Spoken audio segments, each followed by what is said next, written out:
Halo teman-teman semua, Assalamualaikum warahmatullahi wabarakatuh. Seperti penjelasan saya sebelumnya, pada video kali ini bahwa saya akan memaparkan terkait dengan materi permasalahan sosial, terutama permasalahan sosial yang ada di Indonesia. Nah, kenapa materi ini perlu saya sampaikan? Supaya kita punya semacam gambaran yang sama dulu, kemudian juga punya pondasi yang sama, sehingga nanti kerangka berpikir kita kuat. Kerangka berpikir kita terutama berkaitan dengan alasan kenapa begitu penting bagi kita masyarakat Indonesia untuk menjalankan yang namanya bisnis sosial. Dan sebagaimana kita ketahui bahwa nanti bisnis sosial ini merupakan salah satu cara untuk mengatasi berbagai problem atau permasalahan-permasalahan yang ada di sekitar kita. Nah, itulah mengapa menjadi penting bahwa kita sebagai seorang calon pengusaha atau pengusaha bisnis sosial perlu untuk memahami realita-realita terkait dengan permasalahan-permasalahan sosial dan juga kondisi-kondisi sosial yang ada di sekitar kita. Nah, melalui video kali ini saya akan mencoba untuk memantik kemudian juga menggugah rasa sosial atau kemudian membuka mata kita bersama bahwa ternyata ada banyak sekali permasalahan sosial di sekitar kita, di sekitar lingkungan kita dan juga di Indonesia. So, mungkin tanpa berpanjang lebar lagi, mari kita simak video berikut ini.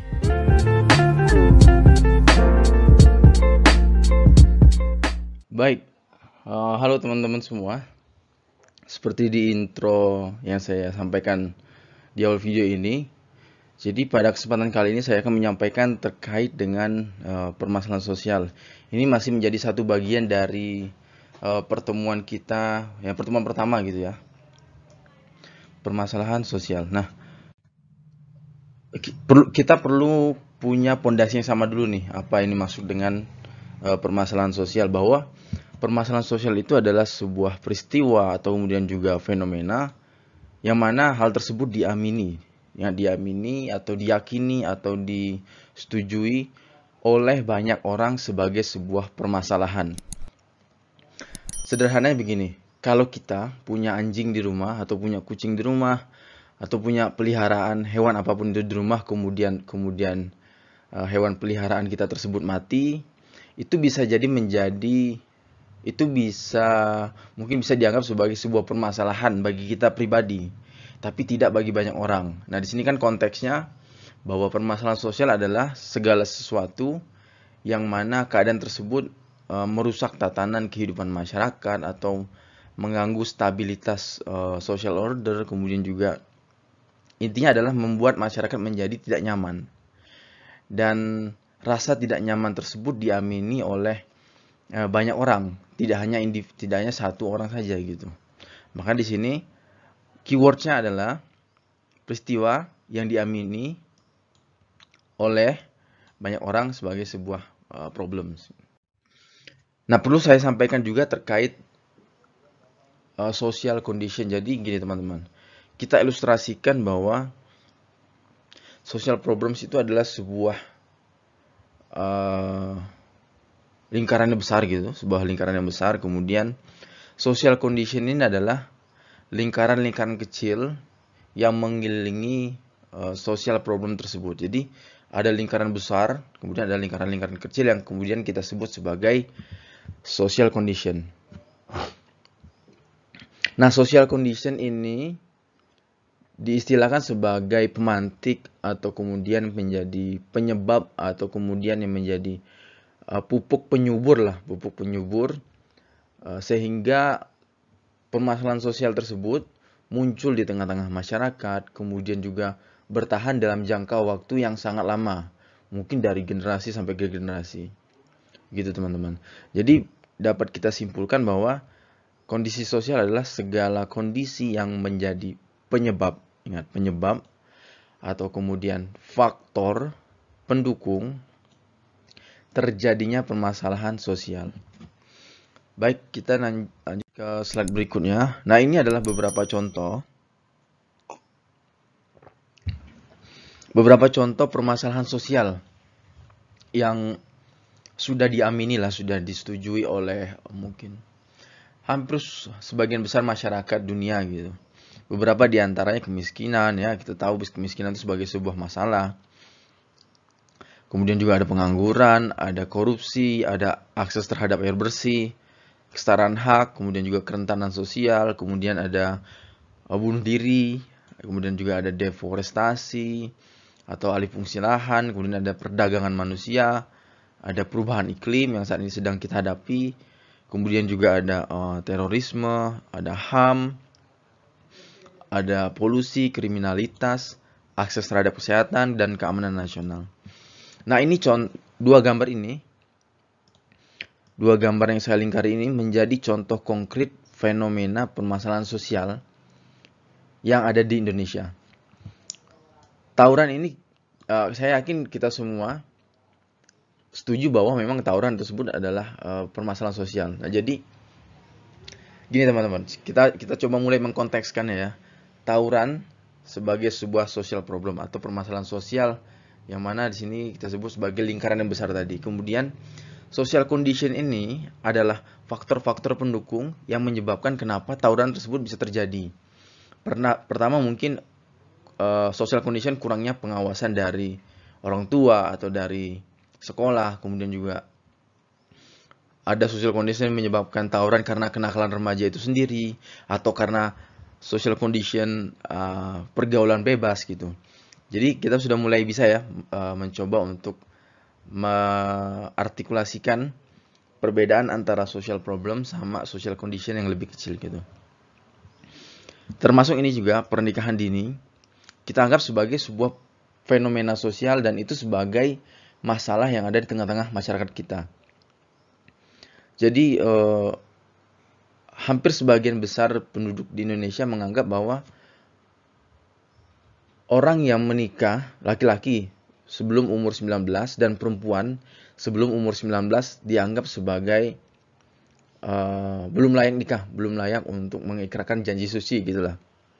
Karena memang di dalam peraturan pemerintah juga ada yang menyebutkan bahwa seseorang itu dikatakan dewasa atau beranjak dari usia remaja itu ketika bagi perempuan itu sudah lebih dari 16 tahun dan laki-laki sudah lebih dari 19 tahun. Nah, apabila terjadi pernikahan sebelum umur tersebut terpenuhi, maka ada semacam penyelewengan lah. Kita melihat penyelewengan atau pelanggaran norma-norma hukum yang telah kita sepakati bersama. Makanya di sini pernikahan dini bisa kita anggap sebagai permasalahan sosial gitu. Tapi ingat teman-teman, permasalahan pernikahan dini sebagai permasalahan sosial bisa jadi tidak dianggap sebagai sebuah problem di negara lain. Jadi gini, karena kita bicaranya konteksnya di Indonesia gitu ya. Oke, mungkin sampai sini kita bisa lanjut ke slide berikutnya. Nah, ini contoh kontekstualisasi dari permasalahan sosial sebagai sebuah lingkaran yang besar dan social condition sebagai sebuah lingkaran-lingkaran kecil yang mana mendukung atau menjadi penyebab dari munculnya permasalahan sosial. Kita coba langsung ke contoh. Misalkan kehamilan remaja, yaitu bisa jadi anak SMP, SMA, atau bahkan SD lah gitu ya, dianggap sebagai sebuah permasalahan sosial. Tapi kita harus bisa mencoba untuk melihat makna dibalik kenapa kehamilan remaja tersebut bisa terjadi dan dianggap sebagai sebuah permasalahan sosial. Kemudian kita coba tarik ulur lah, kita cari benang merahnya, kita coba menyusun kembali benang yang kusut ini. Ternyata ada kondisi-kondisi yang kemudian menjadikan kehamilan remaja itu subur di tengah-tengah masyarakat kita. Pertama misalnya pendidikan seks sendiri. Jadi mungkin karena kita masyarakat Indonesia masih tabu dengan pendidikan seks sehingga remaja SMP SMA tersebut ya tidak mendapatkan asumsi tidak mendapatkan pengetahuan terkait dengan bagaimana seharusnya mereka menjaga diri mereka atau bagaimana seharusnya mereka memproteksi diri, terutama bagi perempuan. Nah, hal-hal ini menjadi salah satu penyebab terjadinya kenakalan remaja. Atau mungkin kedua, bisa jadi karena broken home. Nah, kurangnya pengawasan dari orang tua, kemudian juga pergaulan remaja, pergaulan bebas di sini nomor 3, atau kemudian kenakalan remaja itu sendiri nomor 4, menjadi salah satu atau salah dua yang kita istilahkan sebagai social condition, sehingga kehamilan remaja ini menjadi sangat masif di tengah-tengah masyarakat kita. Yang ingin saya sampaikan adalah bahwa bisa jadi satu buah social condition ini langsung menyebabkan kehamilan remaja, atau bisa jadi dalam keadaan lain dibutuhkan 2 atau mungkin 3 atau mungkin sampai lebih dari 10 social condition untuk memunculkan sebuah permasalahan sosial tersebut. Nah, begitu teman-teman. Jadi sampai sini kita sudah bisa mengerti lah ya alur berpikir bagaimana sebuah permasalahan sosial terjadi, dan juga bagaimana sebuah permasalahan sosial tersebut subur di tengah-tengah masyarakat kita dalam jangka waktu yang lama, bahkan dari generasi sampai ke generasi. Nah, kita mungkin sedikit kejar waktu, kita lanjut ke slide berikutnya. Ini ada beberapa teori yang pada umumnya digunakan untuk menganalisis sebuah permasalahan sosial. Dan kalau dulu teman-teman sekalian dari SMA-nya jurusan IPS mungkin udah familiar ya, sedikit familiar dengan teori-teori ini. Yang pertama yaitu teori fungsional. Teori fungsional yang ini kita menganalisis masyarakat di level makro, masyarakat secara utuh, bukan individu-individunya. Dikemukakan oleh Emil Durkheim, kemudian juga ada Talcott Parsons, ada Herbert Spencer. Bahwa disebutkan gini, langsung kita analogikan.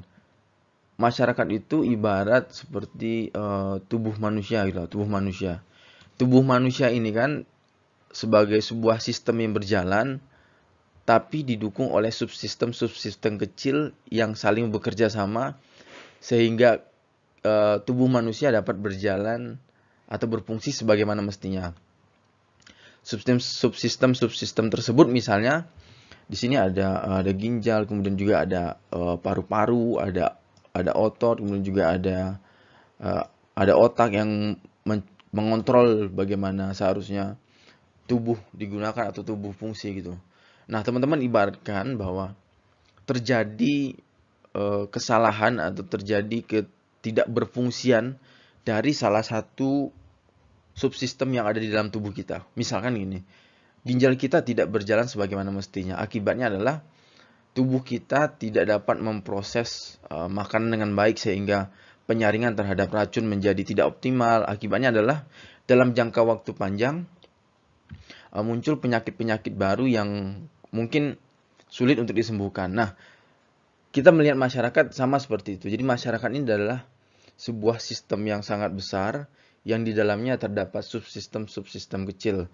Di dalamnya ada keluarga sebagai institusi, ada pemerintah, kemudian juga ada industri, ada media, dan ada banyak sekali institusi-institusi lainnya gitulah. Nah, institusi ini atau subsistem ini semua saling terjaring satu dengan yang lainnya. Ketika salah satu subsistem tidak berjalan sebagaimana mestinya, maka akan terjadi yang namanya penyakit sosial atau disfungsi sosial.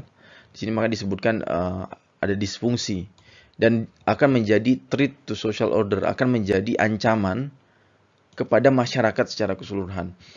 Sebagai contoh, misalkan keluarga dalam konteks ini tidak mampu menjalankan fungsi sosialnya sebagai tempat anak untuk mencari keamanan, mencari kasih sayang dari orang tua. Akhirnya apa? Akhirnya anak menjadi terlantar, menjadi nakal, mencoba mencari perhatian mungkin dari luar rumah, di jalan, mencari hal-hal yang kemudian sulit untuk dikontrol oleh orang tua. Ketidakberfungsian keluarga sebagai sebuah subsistem tadi akibatnya merusak tatanan kehidupan masyarakat yang sebelumnya mungkin sudah mapan, sudah aman, sudah tenang gitu. Nah, sama juga bisa kita contohkan dari segi industri lah, industri. Ketika ternyata industri atau pasar gitu tidak mampu untuk memberikan atau menawarkan lowongan pekerjaan yang cukup bagi semua masyarakat di Indonesia, akibatnya adalah terjadi pengangguran. Karena terjadi pengangguran, kemudian terjadi permasalahan sosial lainnya yang saling berkaitan. Angka kriminalitas meningkat, kemudian juga mungkin bisa jadi angka perceraian meningkat juga gitu. Jadi di sini dari sudut pandang teori fungsional melihat bahwa masyarakat itu seperti tubuh manusia yang di dalamnya ada sebuah subsistem yang saling berjalan, saling berkait satu dengan yang lainnya dan harus berjalan sebagaimana mestinya. Apabila ada satu subsistem yang tidak berjalan, maka itu akan menjadi penyakit. Maka itu akan kemudian menjadi, kalau kita mungkin koreng atau menjadi akibatnya ada ketidakberfungsian yang utuh gitu lah, tidak sempurna. Nah, kita lanjut ke teori berikutnya. Teori berikutnya itu dari Karl Marx dan juga Ralph Dendrop. Ini kita menganalisis masyarakat masih di level makro secara menyeluruh bahwa memang masyarakat itu identik dengan yang namanya ketidakadilan. Ketidakadilan, kemudian juga inequalities, dan ketidakadilan tersebut menciptakan kelas-kelas atau kelompok-kelompok atau tingkatan atau kemudian pembagian-pembagian di tengah-tengah masyarakat. Nah, dulu konteksnya adalah Karl Marx misalnya. Dia mencoba mengkontekstualisasikan teori ini dengan fenomena di mana pada zaman dahulu kelas orang kaya, kemudian juga orang-orang yang memiliki itulah, di mereka mempunyai yang namanya akses terhadap aset-aset sumber daya, misalkan untuk penggunaan pabrik, mempunyai alat-alat untuk pemenuhan kebutuhan, sedangkan buruh di bawahnya adalah sebagai hanya untuk memenuhi kebutuhan atau memenuhi tujuan dari kelas atas tadi atau kelas orang-orang kaya tadi. Akibatnya karena kesenjangan atau ketidakadilan ini menyebabkan konflik di tengah-tengah masyarakat. Konflik tersebut bisa berbagai macam, bisa misalnya penjarahan atau meningkatnya kriminalitas, atau kemudian juga menjadi penyebab kerusuhan gitu. Nah, makanya teori konflik melihat bahwa di dalam masyarakat itu akan selalu ada yang namanya kesenjangan atau ketidakadilan gitu. Kita bisa melihat dari gambar ini, misalnya di sini ada pemukiman kumuh dan di seberangnya persis ada komplek perkantoran, apartemen, tempat di mana mungkin pusat perputaran ekonomi. Kemudian juga kita bisa melihat teori konflik ini bisa digunakan juga untuk menganalisis hubungan antara laki-laki dengan perempuan, di mana laki-laki itu lebih superior daripada perempuan, atau kemudian juga bisa untuk menganalisis fenomena-fenomena konflik antar suku, suku, agama, kemudian juga ras. Kalau teman-teman dulu tahu ada sejarah kelam di Indonesia itu antara suku Madura dengan suku Dayak kalau tidak salah. Kemudian juga konflik agama misalnya antara agama Muslim dengan non-Muslim gitu. Nah, di sini Karl Marx dan kawan-kawannya Sejoli melihat bahwa memang akan selalu ada yang namanya konflik di tengah-tengah masyarakat. Dan konflik ini akan selalu memunculkan yang namanya problem sosial. Kita lanjut ke slide berikutnya. Nah, ini lebih sederhana. Teori ini digunakan secara mikro menganalisis individu-individu di dalam masyarakat. Disebut dengan symbolic interaction. Dikemukakan oleh salah satunya Herbert Blumer.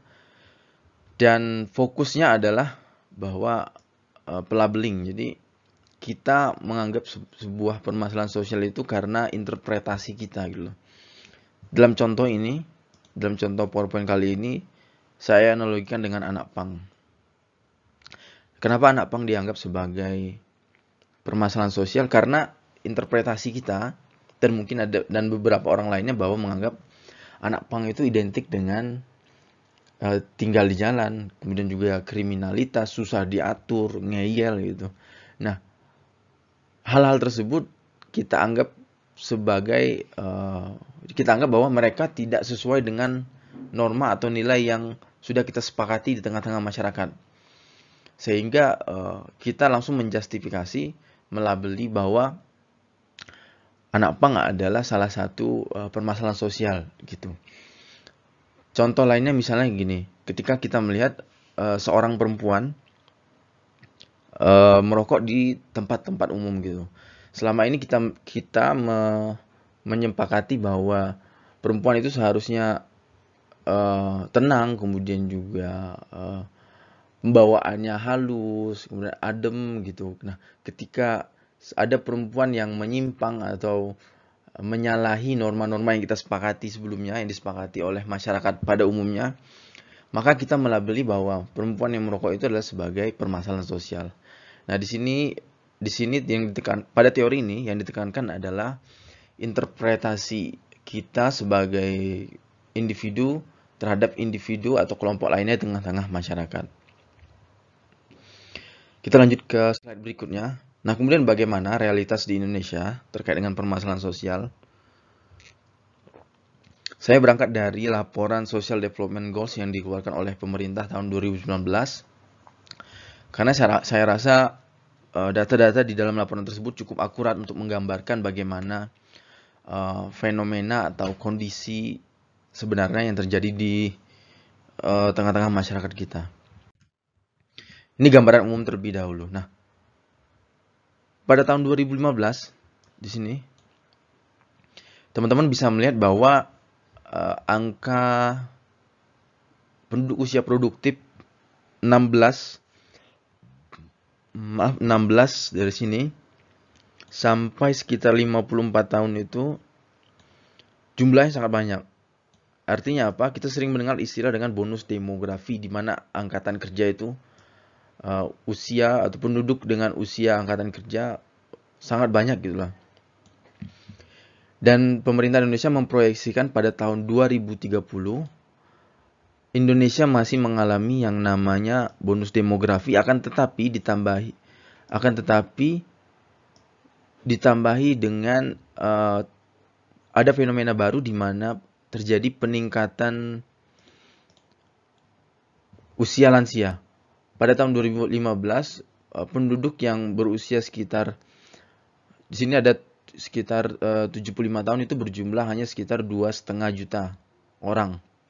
Namun pada tahun 2030 diproyeksikan akan terjadi 2 kali lipat, yaitu sekitar 4,8. Artinya apa? Artinya akan ada banyak sekali tantangan-tantangan baru atau permasalahan-permasalahan sosial yang muncul, dan mungkin bisa jadi penyelesaiannya atau upaya-upaya untuk menanganinya akan sangat berbeda dengan tahun-tahun sebelumnya, dengan tahun sekarang, tahun 2019 gitu. Kita lanjut ke slide berikutnya. Nah, ini gambaran umum.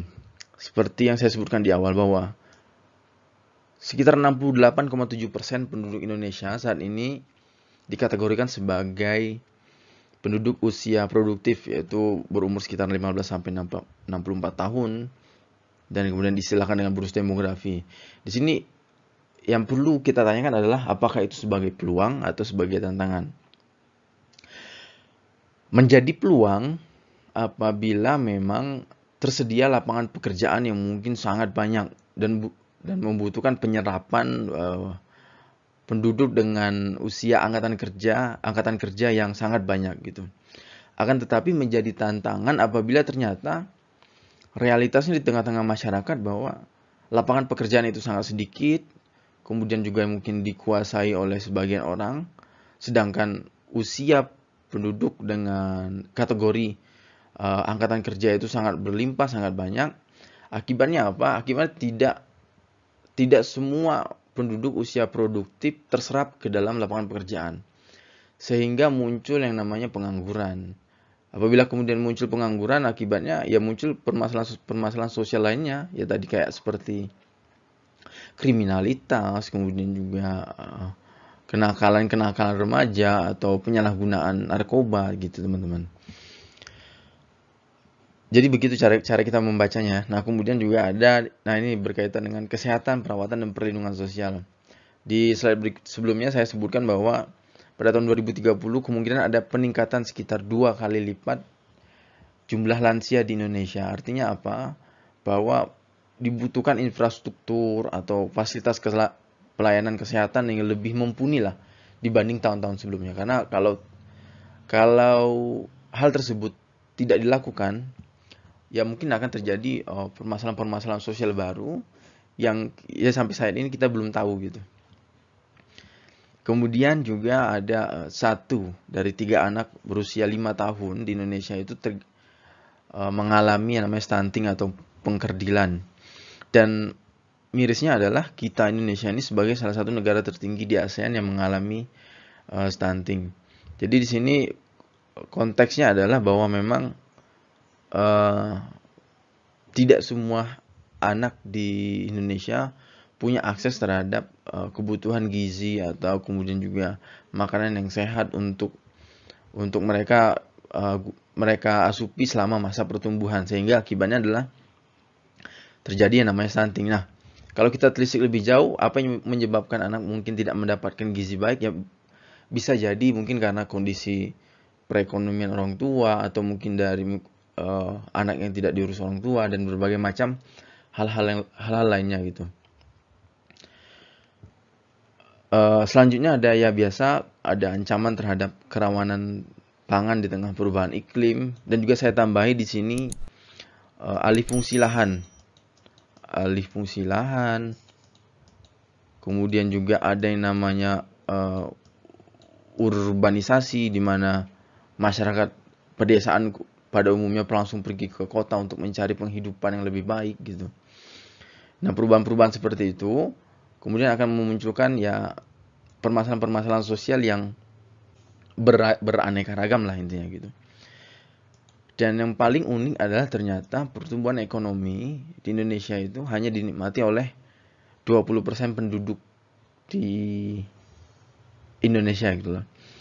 Artinya dari 230 juta penduduk di Indonesia hanya sekitar 46 juta atau 50 juta penduduk saja yang menikmati pertumbuhan ekonomi di Indonesia ini.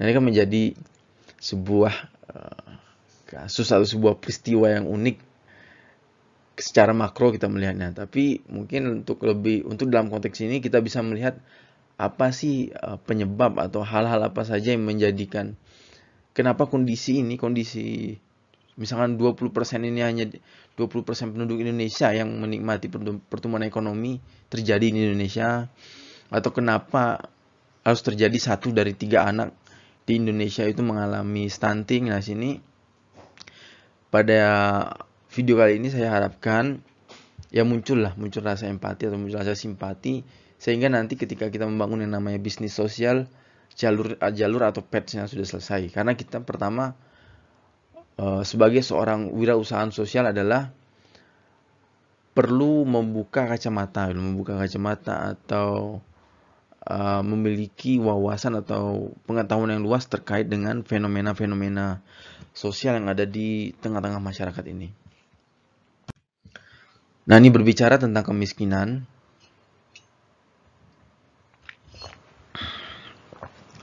Bahwa kemiskinan itu tidak selamanya berkaitan dengan keuangan atau finansial. Tapi kemiskinan juga bisa berbicara tentang tempat tinggal terpencil, misalkan di daerah pedalaman di sana di gunung, atau mungkin suku-suku adat gitu. Kemudian juga bisa berbicara tentang akses terhadap pelayanan kesehatan, atau berbicara tentang kemiskinan atau sanitasi yang layak, dan juga listrik. Jadi kemudian kita bisa melihat ada 2 kelompok masyarakat ini. Jadi ada masyarakat miskin, kemudian juga ada masyarakat rentan atau berpotensi miskin. Nah, masyarakat miskin adalah masyarakat yang mereka memang sudah berada di bawah garis kemiskinan. Bisa dilihat dari pendapatan harian atau kemudian juga jumlah tanggungan. Tapi ada namanya masyarakat berpotensi miskin atau masyarakat rentan miskin ini. Nah, biasanya ketika terjadi bencana atau PHK atau berbagai macam hal-hal lainnya, masyarakat yang sebelumnya dalam kondisi berada di atas garis kemiskinan berpotensi untuk lengser atau bahkan jatuh menjadi kelompok masyarakat miskin karena suatu keadaan-keadaan khusus yang tidak sesuai dengan sebagaimana mestinya dari kehidupan sebelumnya gitu loh. Jadi misalkan dulu kondisinya baik-baik saja gitu, kita semua bekerja sebagaimana mestinya, kemudian ya ibu-ibu jualan di pasar atau kemudian juga toko kelontong buka. Nah, kemudian terjadi pandemi, akibatnya harus banyak sekali usaha yang ditutup. Pengusaha harus kemudian melakukan cut off atau mem-PHK karyawan-karyawan. Nah, akibatnya adalah keluarga-keluarga yang sebelumnya masih tergolong sebagai masyarakat masih berpotensi miskin justru jatuh ke kelompok masyarakat miskin gitu. Kemudian ada namanya juga kesenjangan. Ya, kita ketahui bersama bahwa memang kesenjangan ekonomi di Pulau Jawa dengan pulau-pulau lainnya atau kawasan barat Indonesia dengan kawasan timur Indonesia. Ya, saya rasa teman-teman sekalian semua sudah tahu bahwa ketidakadilan kesenjangan itu ada gitu loh. Dan ini menjadi salah satu permasalahan sosial yang ada di tengah-tengah dan sekeliling kita gitu. Nah, ini ada satu data yang disampaikan oleh laporan SDGs. Saat ini Indonesia itu 9,64% penduduknya adalah penduduk miskin. Harapannya pada tahun 2030 terjadi penurunan angka sekitar hanya tinggal 5,73% saja penduduk miskin di Indonesia. Nah, bagaimana cara melakukan penurunan angka kemiskinan ini? Salah satunya yaitu dengan usaha sosial ini menjadi salah satu tools bagi kita masyarakat untuk mencoba berkontribusi melakukan penurunan angka kemiskinan gitu. Oke, kita lanjut ke slide berikutnya berkaitan dengan kelaparan.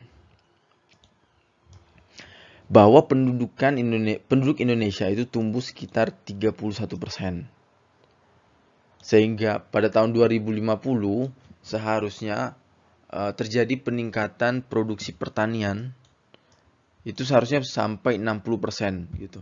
Artinya hampir 2 kali lipat dari jumlah produksi saat ini.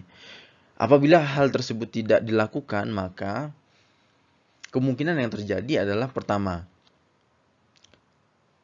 angka kelaparan akan meningkat. Kemudian juga kalau kelaparan meningkat, apa yang akan terjadi? Gizi buruk akan jumlah anak dengan gizi buruk atau stunting akan kembali meningkat gitu. Nah, mengapa jumlah produksi pertanian sangat sulit untuk ditingkatkan di tahun-tahun berikutnya sampai tahun 2050? Karena ada fenomena-fenomena yang namanya misalkan urbanisasi tadi. Jadi banyak penduduk desa atau anak muda desa yang mereka pergi ke kota, kemudian juga kerja di pabrik atau kerja di perkantoran, sehingga tidak ada lagi orang yang meneruskan budidaya atau sektor-sektor pertanian menjadi terputus gitu. Atau kemudian ada faktor-faktor lain seperti alih fungsi lahan dari sebelumnya daerah sawah kemudian disulap menjadi perumahan, atau daerah sawah kemudian disulap menjadi tempat-tempat pabrik, industri, dan berbagai macam hal-hal lainnya gitu. Dan juga ini kalau kita lihat data ini bahwa pada tahun 2017 skala kerawanan pangan kita itu berada di angka 8,26. Ingat, ini ada skala kerawanan pangan 0 sampai 10. Artinya masih sangat cukup tinggi, teman-teman. Kita berada di angka 8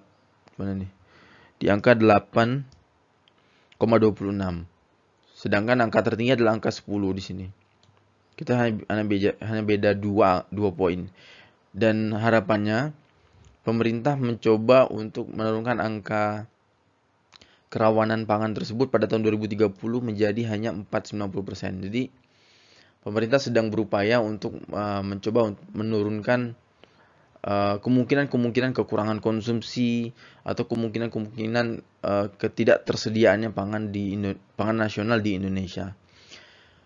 Nah begitu teman, itu menjadi salah satu masalah sosial, yaitu terkait dengan kelaparan.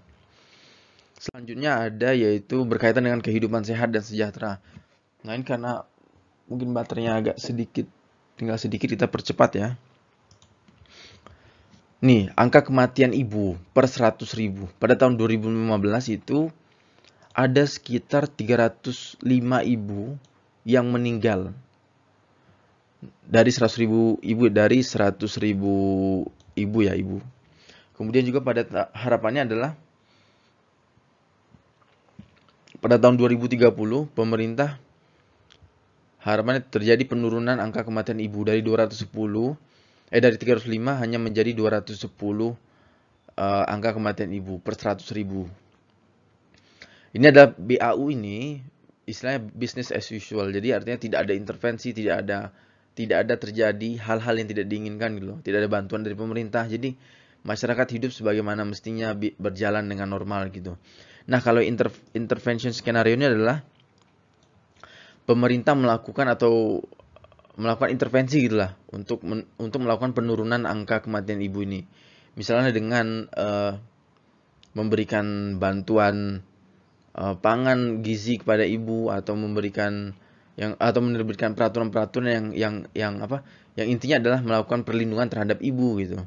Nah, apabila dilakukan intervention skenario atau skenario intervensi, maka harapannya adalah terjadi penurunan sampai dengan 3 kali lipat, dari 305 turun jadi 131 kematian ibu per 100.000 ibu pada tahun 2030. Nah, ini ada beberapa data lagi akan saya sebutkan secara cepat. Ada ini angka kematian balita bahwa pada tahun 2015 itu sekitar dari 1.000 balita ada sekitar 34 sampai 35 yang meninggal. Harapannya pada tahun 2030 terjadi penurunan hingga 1 kali lipatnya lah. Jadi hanya 24 sampai 25 balita saja yang meninggal per 1.000 balita. Atau justru kalau memungkinkan hanya 18 balita yang meninggal per 1.000 balita. Termasuk ini AKB, ini angka kematian bayi per 1.000 juga masih sama. Pada tahun 2015 itu sekitar 26 atau 27 bayi, dan harapannya pada tahun 2030 turun menjadi ya hampir setengah, 15 atau mungkin 12 dengan skenario intervensi. Dan selanjutnya ini ada angka kematian remaja. Bahwa pada tahun 2015 dari 1.000 remaja 16-nya meninggal dunia. Dan harapannya pada tahun 2030 terjadi penurunan hingga angka hanya 11 atau mungkin hanya 7 saja remaja yang meninggal. Dan meninggal di sini bisa dalam konteks yang sangat luas ya, bisa karena memang kekurangan gizi atau ya itu tadi pembunuhan dan berbagai macam hal lainnya. Masih lanjut juga kemudian akses terhadap jaminan kesehatan nasional. Pada tahun 2019 saat ini ternyata baru sekitar 77% lah, 77% penduduk Indonesia yang memiliki akses terhadap BPJS dan asuransi kesehatan lainnya. Harapannya pada tahun 2030 100% atau 97,5% penduduk Indonesia itu sudah tercover jaminan kesehatan nasional. Nah, ini adalah beberapa upaya-upaya pemerintah. Nah, fungsi kita, kembali lagi saya ingatkan, fungsi kita sebagai wirausahaan sosial adalah membantu atau berupaya untuk mewujudkan misi dari pemerintah. Salah satunya yaitu misalnya untuk meningkatkan akses terhadap jaminan kesehatan, atau tadi mengurangi angka kematian ibu, angka kematian bayi, angka kematian remaja, dan juga balita. Nah, ini selanjutnya berkaitan dengan HIP per 1000, sekitar 0,23%-nya masyarakat Indonesia terinfeksi HIV. Atau kemudian juga ada tuberkulosis masih per 1000, jadi sekitar 3 pada tahun 2015 ya, saat ini mungkin 297 atau 310 penduduk Indonesia dari 1000 penduduk. Jadi gini, dari 1000 penduduk 310 diantaranya merupakan penduduk yang mengalami penyakit tuberkulosis gitu. Harapannya pada tahun 2061 angka tersebut turun, tentunya turun menjadi pada tahun 2030 angka tersebut turun menjadi 261 atau secara signifikan turun sampai hingga ke 65 penduduk saja yang mengalami tuberkulosis per 1000 penduduknya. Kita lanjut ke slide berikutnya berkaitan dengan pendidikan yang berkualitas. Kalau ini mungkin sudah tidak perlu saya jelaskan dalam konteks yang panjang lebar ya, karena kita melihat sendiri memang realitasnya pendidikan kita masih tidak adil, masih senjang. Terjadi kesenjangan antara perkotaan dan kemudian perdesaan, antara pendidikan dengan kawasan barat Indonesia dengan kawasan timur Indonesia, antara pendidikan di Pulau Jawa dengan beberapa pulau-pulau lainnya gitu. Nah, yang uniknya adalah kita itu nomor 62 dari 72 negara partisipan ini. OECD ini adalah Organization Economic Cooperation for Development. Jadi kerjasama ekonomi dan pembangunan. Jadi ada 72 negara dan kualitas pendidikan kita itu berada di nomor 62 dari 72. Artinya ranking 10 tapi dari bawah. Nah kan masih menjadi miris lah. Nah, kembali lagi, fungsi wirausaha sosial adalah mengcapture fenomena-fenomena ini dan kemudian melihat bagaimana kita sebagai usahawan sosial mencoba untuk menawarkan atau menyodorkan upaya-upaya untuk ya misalkan dalam konteks ini memberikan pendidikan berkualitas gitu. Nah, kita masuk ke berikutnya yaitu kesetaraan gender. Nah, ini, pada ini misalkan berbicara tentang, sebentar teman-teman, kontrol pernikahan anak termasuk kekerasan HAM. Karena apa? Ya, akses anak terhadap pendidikan, terhadap kesehatan, terhadap dan juga potensi pendapatan serta keamanan itu menjadi berkurang atau bahkan hilang gitu. Pernikahan dini itu kadang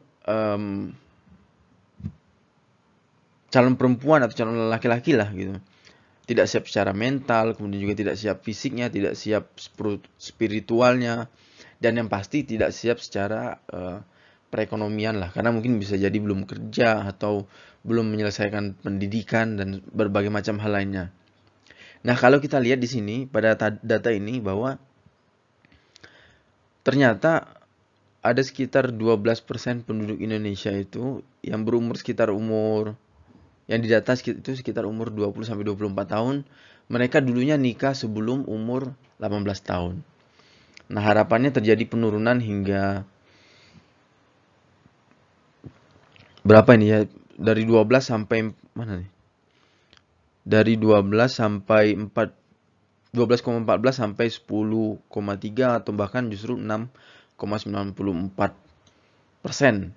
yang melakukan pernikahan dini. Nah, kemudian berikutnya yaitu berkaitan dengan bahwa kesetaraan gender ini juga konteksnya berbicara tentang kekerasan atau kemudian angka perceraian, kematian saat melahirkan, bahwa memang masih ada semacam mungkin ini termasuk budaya patriarki kita di Indonesia, di mana memang laki-laki menjadi dominan dan perempuan kadang di ranah domestik masih sering mengalami yang namanya kekerasan dalam rumah tangga. Kemudian juga angka perceraian masih tinggi, atau karena juga kondisi ekonomi yang tidak mendukung. Kemudian ibu sebagai ibu yang akan melahirkan tidak mendapatkan akses terhadap jaminan kesehatan, sehingga potensi atau kemungkinan mati saat melahirkan menjadi sangat tinggi, dan berbagai macam hal-hal lainnya. Dan pada umumnya terjadi fenomena-fenomena nikah dini atau kekerasan ini terjadi di daerah pedesaan. Kemudian ada akses terhadap air bersih dan sanitasi layak. 1 dari 4 balita mengidap diare, teman-teman, ingat. Kemudian 30,8% anak balita mengalami stunting. Karena apa? Karena kita memang salah satu negara tertinggi di ASEAN yang penduduknya mengalami stunting. Nah, di sini berbicara tentang air bersih.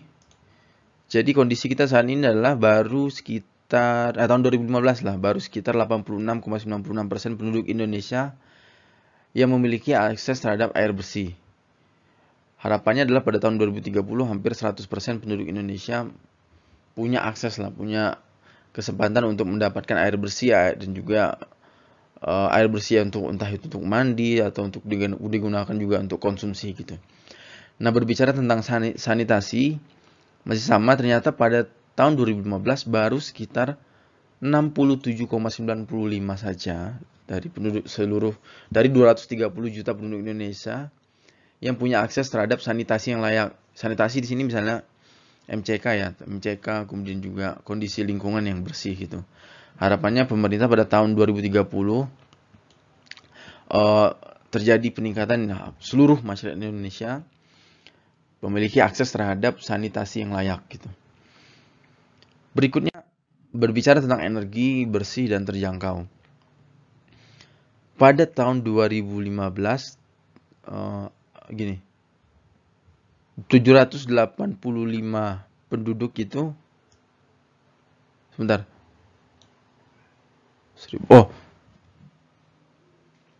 konsumsi jadi konsumsi listrik per kapita pada tahun 2015 masih ada sekitar 785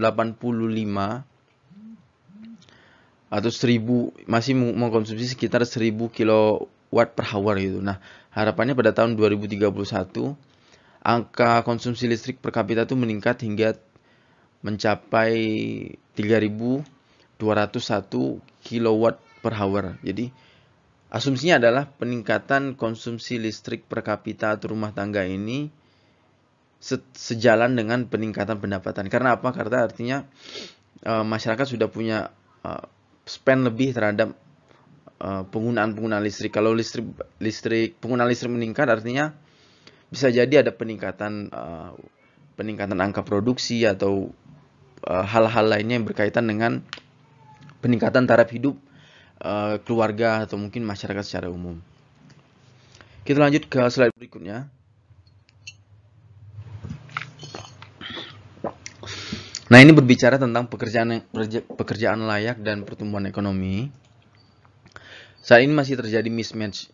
Jadi antara lulusan perguruan tinggi SMA, SMK dengan kebutuhan lapangan pekerjaan.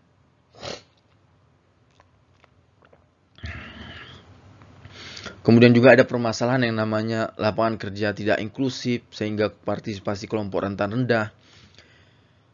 Teman-teman pasti tahu bahwa difabel lebih sulit mendapatkan pekerjaan dibanding orang biasa gitu, orang yang seperti kita. Kemudian teman-teman pasti tahu bahwa perempuan kadang lebih sulit mendapatkan pekerjaan daripada laki-laki gitu. Nah, di sini makanya dibutuhkan yang namanya lapangan pekerjaan yang inklusif. Kemudian juga peran kita sebagai calon usahawan sosial adalah menciptakan lapangan pekerjaan tersebut yang mana mungkin lebih inklusif, lebih proaktif terhadap kelompok-kelompok rentan, kelompok-kelompok marginal gitu. Dan juga berbicara terkait dengan perlindungan sosial bagi tenaga kerja. Memang perlindungan terhadap tenaga kerja, terutama tenaga kerja informal baru akhir atau 5 sampai 10 tahun belakangan dimasifkan pemerintah Indonesia, terutama dengan kemunculan BPJS Ketenagakerjaan gitu. Oke, kita ke slide berikutnya berkaitan dengan kesenjangan. Jadi di sini ada yang namanya koefisien Gini. Koefisien Gini itu skalanya dari 0 sampai 1. 0 sampai 0,3 itu dianggap kesenjangan rendah. 0,3 sampai 0,5 itu kesenjangan moderat atau sedang gitulah. Sedangkan 0,5 sampai 1 kesenjangan tinggi. Kita lihat saat ini kondisi di Indonesia pada tahun 2019 bahwa sebentar teman-teman. Hampir 1 jam ya. Koefisien Gini kita itu sekitar mungkin 0,385. Artinya kesenjangan di Indonesia itu masih di taraf intermediate atau sedang gitulah, belum sangat tinggi. Dan pemerintah mungkin masih belum begitu optimis. Kelihatannya pada tahun 2030 angka kesenjangan tidak bergerak begitu banyak, hanya turun sekitar ya dari 0,385 menjadi 0,379 atau dengan skenario intervensi jadi 0,363. Padahal kesenjangan itu dikatakan rendah apabila koefisien Gini itu berada di angka 0 sampai 0,3. Apabila lebih dari 0,3 masih dianggap kesenjangan menengah gitu. Nah, makanya di sini kondisi kita saat ini Indonesia tuh berada pada kesenjangan moderat karena koefisien Gini kita itu 0,385. Nah, kalau di perkotaan koefisien Gini itu 0,392 dibanding pedesaan 0,317. Artinya memang kesenjangan di perkotaan itu lebih terlihat jelas gitulah antara orang miskin dan juga orang kaya. Sedangkan di pedesaan kan hanya 0,317, lebih rendah dari di perkotaan. Artinya kalau di pedesaan itu kesenjangan antara orang yang punya dengan tidak punya itu tidak begitu tampak, tidak begitu terlihat gitulah. Nah, ini beberapa daerah yang punya kesenjangan yang sangat tinggi lah, kesenjangan ekonomi sangat tinggi. Yogyakarta itu skornya 0,43, 0,432, menyentuh hampir 0,5. Kalau lebih dari 0,5 artinya kesenjangan tinggi ya, teman-teman mahasiswa. Kemudian juga Gorontalo itu 0,407 dan Jawa Barat itu 0,402. Nah, ini berkaitan dengan kesenjangan. Selanjutnya kita ke slide berikutnya berkaitan dengan kota dan pemukiman yang berkelanjutan. Ternyata pada tahun 2019 baru sekitar 40,05% penduduk Indonesia yang punya akses terhadap rumah tangga hunian yang baik, yang layak gitu lah untuk ditinggali. Sekitar 60%-nya masih tinggal di kondisi rumah yang tidak layak atau mungkin di daerah yang tidak layak untuk dihuni gitu. Nah, ini adalah sebuah kerangka berpikir yang menurut saya masuk akal. Tadi saya sebutkan di slide sebelumnya bahwa pertumbuhan penduduk itu sekitar 30% ya. Jadi pada tahun bahwa laju pertumbuhan penduduk Indonesia itu berada di angka 30%. Artinya pada suatu saat akan terjadi yang namanya ledakan penduduk. Kemudian juga yang akan terjadi yang namanya kelangkaan tanah. Kenapa terjadi kelangkaan tanah? Karena ada namanya alih fungsi lahan. Alih fungsi lahan dari sebelumnya hutan dijadikan perkebunan, atau hutan dijadikan ladang pertanian, atau sebelumnya yang ladang pertanian seperti sawah, seperti kebun, kemudian dijadikan tempat-tempat industri. Lahan yang sebelumnya banyak itu kemudian menjadi menyempit. Apabila hal tersebut terjadi, maka akan muncul yang namanya hukum ekonomi, yaitu kelangkaan atau scarcity. Kalau kelangkaan terjadi, maka harga akan meningkat. Entah itu harga tanahnya atau mungkin justru harga pemukiman, harga hunian akan meningkat. Karena mayoritas masyarakat Indonesia belum mempunyai akses atau belum sanggup untuk men-tackle atau melompati tantangan-tantangan tadi, tantangan ledakan penduduk, kelangkaan tanah, atau harga hunian yang tinggi. Mereka tidak punya akses, tidak punya kesempatan yang sama seperti orang-orang kaya. Maka tidak menutup kemungkinan beberapa persen atau mungkin setengah penduduk Indonesia masih sulit untuk mendapatkan akses terhadap hunian yang layak.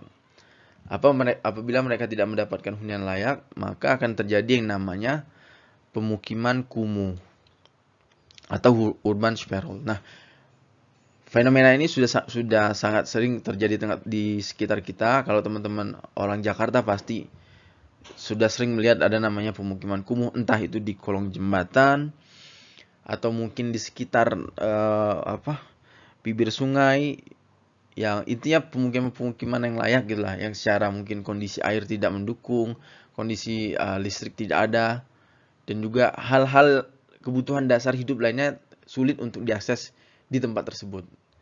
Nah, itu berkaitan dengan permasalahan sosial, bahwa ternyata hampir 50% dari penduduk Indonesia itu masih kesulitan untuk mendapatkan tempat tinggal yang layak. Oke, kita ke slide berikutnya, yaitu konsumsi dan produksi yang bertanggung jawab. Nah, ini berkaitan dengan sampah. Bahwa memang memang manusia itu kan adalah apa ya namanya, homo itu kan spesies yang kebutuhan hidup sehari-harinya kan memang makan lah, kita kan makan, dan otomatis dalam satu hari pasti menghasilkan yang namanya sampah gitu. Ternyata penduduk Indonesia itu menciptakan sekitar 190.000 ton per hari sampah. 25.000 tonnya itu merupakan sampah plastik. Jadi 190 ton sampah diciptakan per hari, dari entah itu sampah rumah tangga, industri, dan sampah-sampah lainnya. 25.000 ton dari 190.000 ton tadi adalah sampah plastik, dan 20% dari 25.000 ton ini berakhir di sungai dan laut. Seperti kita ketahui, terjadi namanya pencemaran lingkungan gitu. Dan Indonesia itu ranking 2 sebagai negara penyumbang sampah ke laut. Miris bukan? Jadi menarik. Kemudian juga bahwa perkembangan teknologi pengelolaan sampah kita ini tidak sebanding dengan angka urbanisasi dan pertumbuhan penduduk.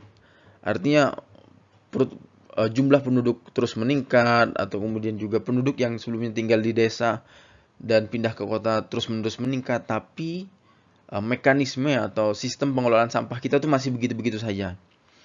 Tidak ada peningkatan, tidak ada inovasi, tidak ada upaya-upaya baru untuk meminimalisir atau untuk mengcounter daripada pertumbuhan penduduk yang semakin meningkat gitu, dan juga urbanisasi yang meningkat tadi gitu.